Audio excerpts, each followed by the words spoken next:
In my past life, my sister Summer got her wish and married into a wealthy family. Turns out her millionaire husband was never home. She couldn't resist temptation, had an affair that was caught on camera, contracted HIV, and ended up with nothing after the divorce. Meanwhile, I married Blake Whitlock, a Triple Crown winning actor. After the wedding, Blake adored me. We became the most famous model couple in the entertainment industry. Consumed by jealousy, Summer killed me, and we both went back in time to the day of the marriage arrangement. This time, she beat me to it and told Dad she wanted to marry the actor. I just smiled. Summer apparently didn't like the heavenly life of a husband who was never around but gave her a 10 million allowance every month. My dad wanted Summer and me to each choose one of the guys for a family-arranged marriage. Summer glanced at Xavier Bentley's photo with disdain. Then she picked up Blake Whitlock's photo, sweet-talking my dad. Daddy, I choose to marry him. Afterward, Summer shoved Xavier's photo into my hands. Sis, I'll let you have this top dog in NYC. You deserve the very best. No need to thank me. It's what sisters do. My mom frowned, anxiously trying to stop her. Summer, no way. Xavier Bentley is who your father and I chose for you. He's young and made the Forbes list on his own. You can't give him to your sister? Only you are a match for him. Our family and the Bentleys were old friends. Grandma had arranged a marriage agreement between us when she was alive. Since we were kids, my mom constantly had Summer and Xavier spend time together to build a relationship. Summer whispered something to my mom, and my mom asked in surprise, "Are you sure?" She blinked her watery eyes, begging my mom, "Mommy, you love me the most. Promise me." Blake Whitlock is a freaking award-winning actor. It's fine.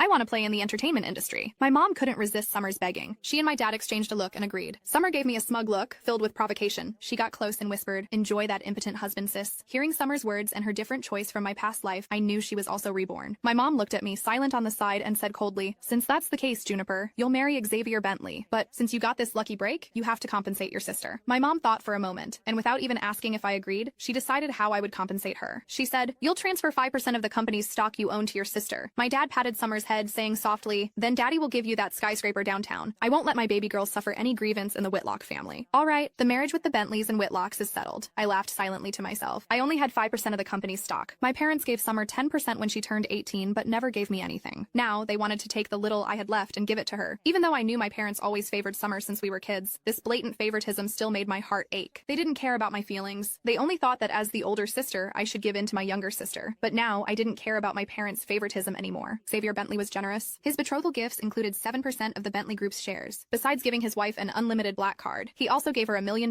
monthly allowance. This time, Summer insisted on choosing Blake Whitlock and throwing Xavier Bentley at me. I laughed. Summer didn't like the heavenly life of a husband who was never home but gave her plenty of money. She wanted to switch our happy lives. My pleasure, Xavier and I met once, and then we quickly got married. On the night we got our marriage license, I packed my bags and moved into Xavier's house. He lived on the top floor of a building in downtown NYC. I leaned against the floor-to-ceiling windows in a silk nightgown, watching Xavier expertly tie a Windsor knot. He was flying overseas tonight for a project, on our wedding night, and he wasn't sure when he'd be back. We both silently avoided mentioning a wedding ceremony. Xavier was aloof and noble. He looked at me with his deep eyes, his voice magnetic and clear.